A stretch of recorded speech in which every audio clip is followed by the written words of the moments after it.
Le mystère du Zodiac. Un nom qui évoque la peur. Un tueur en série non identifié. La Californie tremble encore. Plus de 50 ans après, l'affaire nous hante. Retour en arrière. Nous sommes à la fin des années 1960, une époque marquée par des changements sociaux et culturels profonds. Les rues sont animées, les gens vivent leur quotidien sans se douter de l'ombre qui plane.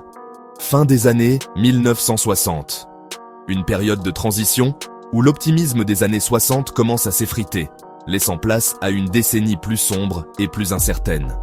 Le nord de la Californie est en proie à la terreur. Des quartiers autrefois paisibles sont maintenant hantés par la peur. Les résidents, qui autrefois se sentaient en sécurité, commencent à verrouiller leurs portes et à regarder par-dessus leur épaule. Un homme, se faisant appeler Zodiac, commet une série de meurtres. Il est insaisissable, mystérieux et semble toujours avoir une longueur d'avance sur les autorités. Son apparence est souvent décrite comme celle d'un homme ordinaire, mais ses actions sont tout sauf ordinaires. Il cible des couples, souvent dans des lieux isolés. Les victimes, jeunes. La panique s'installe. Les jeunes amoureux, qui autrefois cherchèrent des endroits tranquilles pour se retrouver, sont maintenant terrifiés à l'idée de se retrouver seuls. Le mode opératoire ? Brutal. Armes à feu, coups de couteau. Chaque scène de crime est un spectacle macabre, laissant derrière elle des indices cryptiques et des messages codés qui défient les enquêteurs. Le tueur narguait la police. Des lettres codées, des messages effrayants. Il revendiquait ses crimes. Chaque lettre envoyée aux journaux était une nouvelle pièce du puzzle, un défi lancé aux autorités pour le démasquer. Il menaçait d'en commettre d'autres. La peur s'intensifie, les médias s'emparent de l'affaire, et le public est captivé par cette figure énigmatique qui semble insaisissable. Les nuits deviennent plus longues, et l'ombre du Zodiac continue de planer sur la Californie. L'affaire semblait au point mort. Des décennies d'enquête. Aucun suspect solide. Puis, des révélations, des lettres décodées, des analyses ADN, de nouveaux témoins. L'espoir renaît. Une équipe indépendante, composée de spécialistes, a récemment fait des découvertes prometteuses, des preuves matérielles supplémentaires, des liens avec d'autres crimes non résolus. Le puzzle se reconstitue. Qui était le Zodiac ? Les théories abondent. Un ancien militaire ? Certains pensent que le tueur avait une formation militaire, ce qui expliquerait sa précision et son sang-froid. Des témoins ont rapporté avoir vu un homme en uniforme près des scènes de crime. Mais est-ce suffisant pour tirer des conclusions ? Un passionné de code ? Le Zodiac a envoyé des lettres cryptées aux journaux, défiant les autorités de les déchiffrer. Ces codes complexes ont intrigué les enquêteurs et les amateurs de mystère pendant des décennies. Certains pensent que seul un expert en cryptographie aurait pu créer de tels messages. Mais pourquoi prendre autant de risques pour être démasqué ?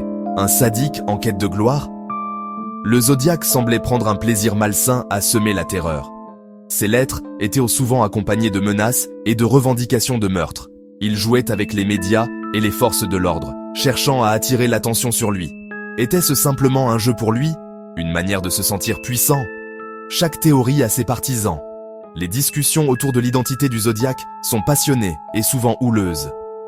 Les experts et les amateurs de true crime débattent sans fin, chacun ayant sa propre hypothèse. Les forums en ligne et les documentaires alimentent ces débats, rendant le mystère encore plus fascinant. Chaque suspect, ses défenseurs et ses détracteurs. Arthur Leigh Allen, un nom souvent cité, des éléments troublants. Allen avait un passé trouble et correspondait à plusieurs descriptions du tueur. Des preuves circonstancielles pointaient vers lui, mais rien de concret n'a jamais été trouvé. Était-il vraiment le Zodiac ou juste une fausse piste ? Mais jamais de preuves irréfutables.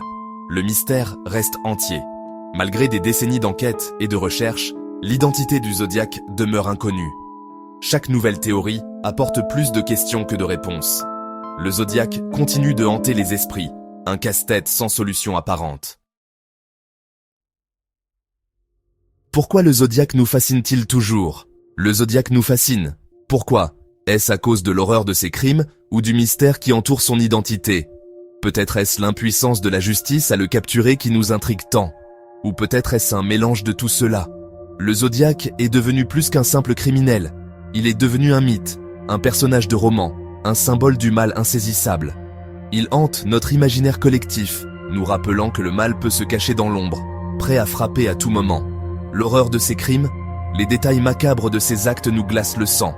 Chaque meurtre était une œuvre de terreur soigneusement orchestrée, laissant derrière lui une traînée de peur et de confusion.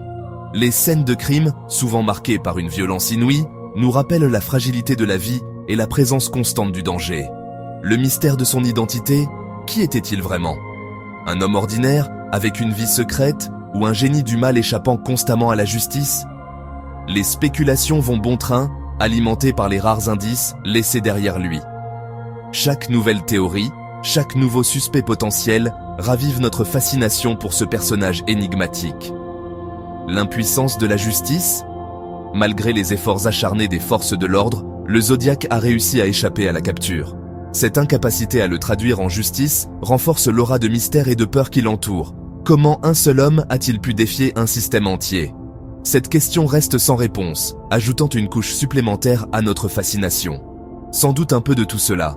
Le Zodiac est une énigme complexe, un puzzle que nous essayons toujours de résoudre. Chaque élément de son histoire, chaque détail de ses crimes, contribue à notre obsession collective. Il est devenu un sujet de discussion, un thème de recherche et une source inépuisable de spéculation.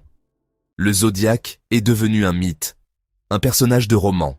Ses lettres cryptiques, ses messages codés et ses défis lancés à la police ont transformé ses crimes en une sorte de jeu macabre. Il est devenu une légende urbaine, un conte de peur que l'on se raconte pour se rappeler que le mal peut être à la fois fascinant et terrifiant. Un symbole du mal insaisissable. Le Zodiac incarne l'idée que le mal peut être partout et nulle part à la fois. Il est l'ombre dans la nuit, le monstre sous le lit, l'inconnu qui nous observe. Cette insaisissabilité le rend encore plus terrifiant, car il nous rappelle que nous ne sommes jamais vraiment en sécurité. Il hante notre imaginaire collectif. Le Zodiac est plus qu'un simple criminel. Il est une partie de notre culture, un symbole de la peur et du mystère.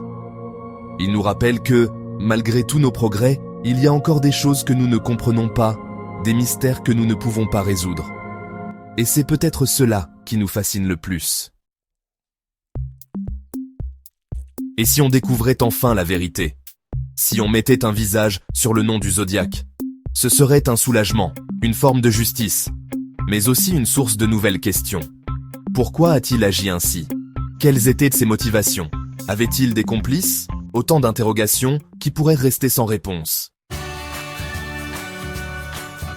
Même si on identifie le tueur, le doute subsistera. A-t-on vraiment la bonne personne? Et si le véritable Zodiac était toujours en liberté? L'incertitude est terrifiante. L'affaire du Zodiac nous rappelle la fragilité de notre monde. Le mal peut frapper n'importe où, n'importe quand. Et parfois, il reste impuni. Le temps passe. Les témoins disparaissent. Les preuves se dégradent.